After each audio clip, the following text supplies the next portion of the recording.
So I feel like I have about a minute or two to hit on three tasks. One is, they'd asked Mayor Battle to be here, and unfortunately he's out of town.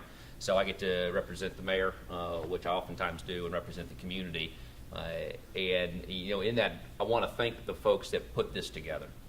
This is incredibly important to our community. It's important to the city government, to the mayor.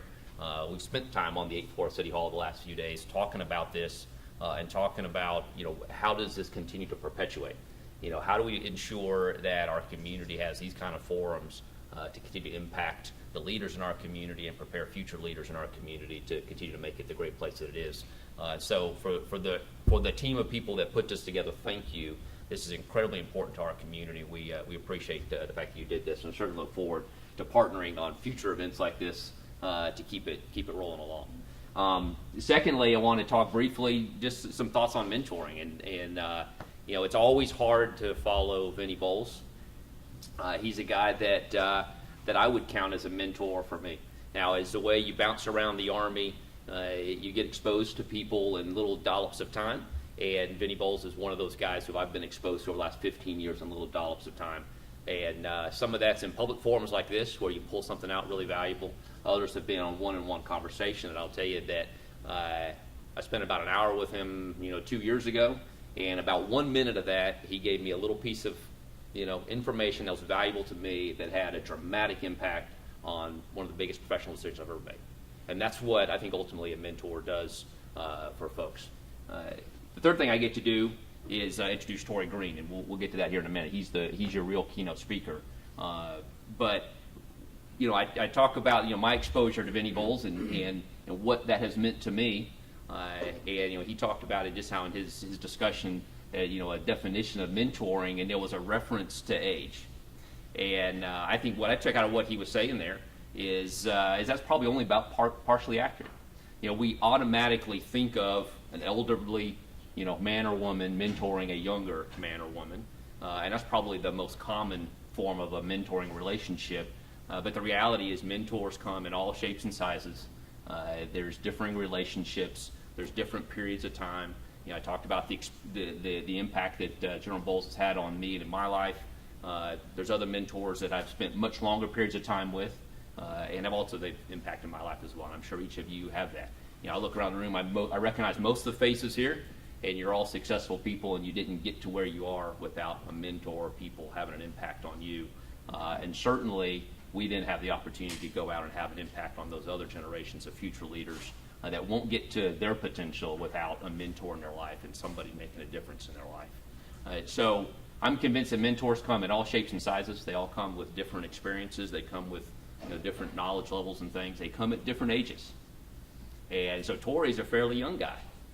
In fact, he's probably the youngest guy in the room right now as I look around the room. But he has what I think all of those different mentors that come in all those different shapes and sizes, he has what I think they all have in common.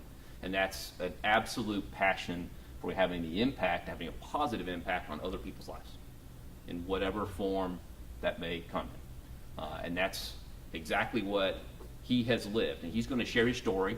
Typically when you introduce somebody, we get up and read the bio. Well, I'm not going to do that because, his discussion is his bio. He's going to tell you his life story, the impact that mentors have had on him and the things he's doing now to mentor others.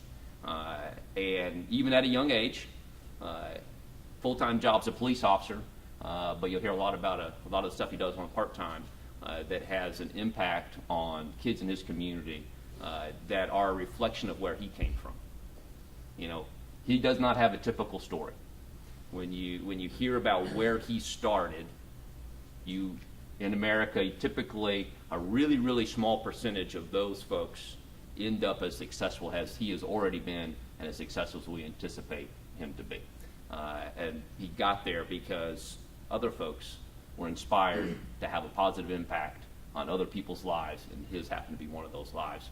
And so we now have the privilege of serving with him in city government and as a community having him out there policing our community, but also continue to have an impact on other folks around him. So with that, Officer Tory Green.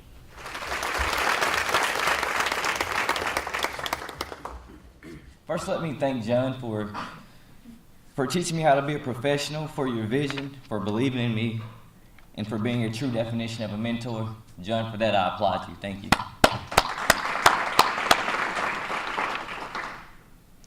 To Mark Lum, Leadership Huntsville, thank you all for all you do to educate, identify, and inspire our leaders in this great city. Thank you for having me today.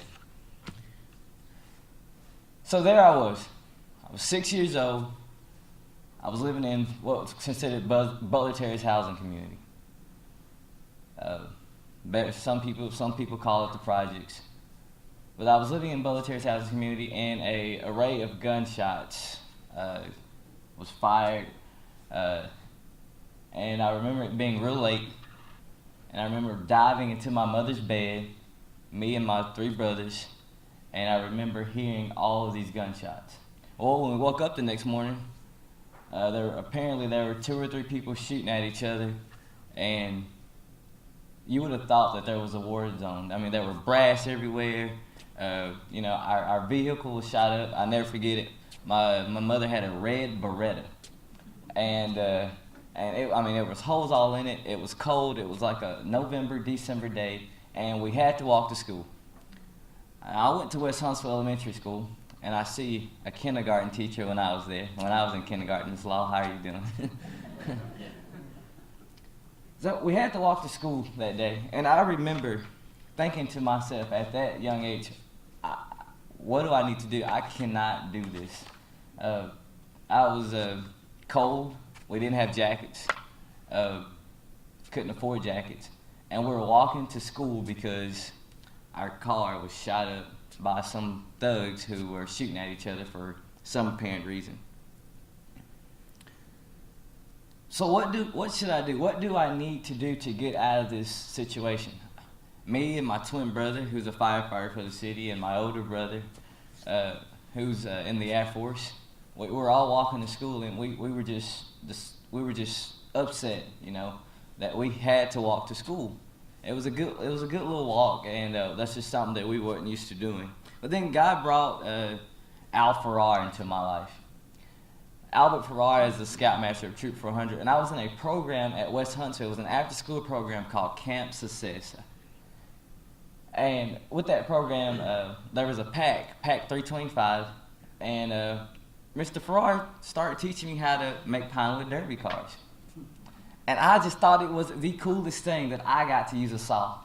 Never got to use a saw before, never seen a saw. I've never been exposed to anything like that, and I got to use a saw. I got to put together this car to race down a track. And then it's something that I did, something that I created, something that he helped me with. One day Mr. Farrar asked me, "Hey, Tory, you want to go park cars?" I was about 8 at the time, and I go, "Well, Mr. Farrar, I'm only 8. I can't park cars. What do you mean park cars?" He goes, No. We park cars down at the Civic Center, to raise money, so that you won't have to pay for your equipment and your uniforms or anything like that." Okay. So, I had a blast. First time ever doing it, and I'm flagging cars in, park here, and Mr. Farrar said something to me one day. I was goofing off. I was a much older scout at this time. He said, "Son, you need to have a sense of urgency." He said, "When you walk like you're going somewhere. And when you talk like you know what you're talking about, and you know what you're talking about. Son, have a sense of urgency." That has always been with me, to have a sense of urgency. No matter what I do, no matter where I'm speaking, no matter who I speak to, have a sense of urgency. So then I got signed up into the Big Brother Big Sister program. The Big Brother Big Sister program, Camille Solly was over it at the time. I met a guy by the name of Roy Priest. Roy exposed to me all kinds of things. He told me, not to make an excuse for anything. A lot of times when I'm out patrolling, when I was out patrolling and things like that, kids would come up and say, "Hey, why should I do that? My daddy wasn't in my life," or "My dad," and I would tell them mine wasn't either. But Roy taught me that excuses are tools of the incompetent, that build monuments of nothing, and those that specialize in them seldomly succeed in anything. So what? All right, your father wasn't in your life. He told me, get over it. There's no sense of sitting here and being stagnant on that. So I got over it. and he, Al Farrar and Roy Priest are two great, dear mentors of mine. Roy Priest is a special guy. I was in his wedding, and his kids, if they saw me right now, they'll yell, Uncle Tory, Uncle Tory. And he's truly like a brother to me. I mean, you should see the way people look at me when two little white toddlers are calling me Uncle Tory and running to me at Walmart. I'm telling you. So I started making my rank up to Eagle Scout and ranks up through scouting, and I finally obtained the rank of Eagle Scout. And my Eagle Scout project was I raised money, and I got about 15 individuals from public housing with the Huntsville Housing Authority who did not obtain their GEDs. So I went and I raised their money, and we got all 15 of those people GEDs. And the White House seen that as saving 15 lives. So then I got the opportunity to fly up to D.C., and I got to meet the President of the United States, and I got to address joint session of Congress. Wish I could do it all over again. I had a blast. So there I was. I walked in the Oval Office, and President Obama looked at me, and I looked at him, and we're looking at each other, and he's talking, and I couldn't tell you anything he said. I couldn't. So I'm leaving the White House, and I shake his hand, and I remember him saying, one day, you keep doing what you're doing, one day you're going to be somebody. He said, you're going the right path. So I'm leaving the Oval Office, and the Secret Service guy that's walking me around, I look at him, and there's this lady walking towards me, and I go, that's Michelle Obama. He looked at me and he said, duh. He was used to seeing her every day, and I wasn't. At that time, Mrs. Obama approached me, and she said, so you're the one that's been keeping my husband busy all morning. I looked there and I said, I guess. She started talking, and I couldn't tell you today what she said either. Her perfume filled my nose. And as she was talking, I raised my hand. I said, Mrs. Obama. She said, yes. I said, can I just have a hug? And she said, well, certainly. So I'm hugging her, and I'm hugging her, and I'm hugging her. And I'd be hugging her today if I could.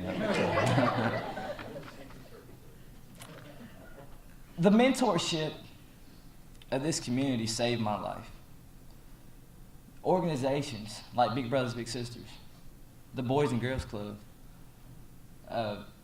Boy Scouts of America saved my life. Oftentimes I wonder, where would I be if it was not for organizations like these, if it were not for mentorships?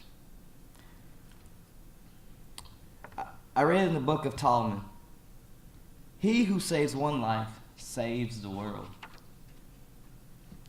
You might not know the immediate impact you have on someone's life. There's some coaches at the Boys and Girls Club that I was going to. They'll never know the impact that they had on my life. Coach Calvin, Miss Liz. Mr. Farrar may never know the major impact that he had on my life. Roy Priest. There are people in this room right now. I see Mr. Pat. I call him Coach Pat. In the absence of Mayor Battle. I mean, to watch him every day, the way he runs this city, his personality, the way he would talk to the maintenance guy just like he would talk to a city council member, never looking down on anybody. Miss Law, Miss Vasquez, the different people just sitting in this room. I heard John say one time, you're sitting in your seats for a reason. You're sitting where you are for a reason. Take what you have and embrace it. There's a poem that I love to read, and I've actually had it memorized, that's very dear to me, and I feel as though it speaks volumes. It's entitled Invictus. Out of the night that covers me, black as a pit from pole to pole, I thank wherever God may be for saving my uncomfortable soul. In the fell clutch of circumstance, I've not wished nor cried aloud. Under the bludgeoning of chance, my head is bloodied but unbowed. Beyond this place of wrath and tears, looms but the horrors of the shade, and yet the minutes of the years finds, and it shall find me unafraid. It matters not how straight the gate, or how charged the punishment of the stroll. I am the master of my fate. I am the captain of my soul. And last but certainly not least, I was in a department head meeting at the city of Huntsville about 2 weeks ago, and this very thing, it stuck with me. Shane Davis he's a department head, and he was teaching his leadership skills, how he governed his department within the city. And I felt like, when he said this quote, I felt like he was talking to me. He said, be willing to leave a legacy even if no one will remember it. I felt like he was saying, hey, Tory, be willing to leave a legacy even if no one will remember it. That's why I get up every Saturday morning and I'm volunteering at the Boy Scouts as a scoutmaster. That's why I'm still helping out with Big Brothers Big Sisters. That's why I'm still there. So I'm challenging you today to be willing to leave a legacy even if no one will remember it. Thank you.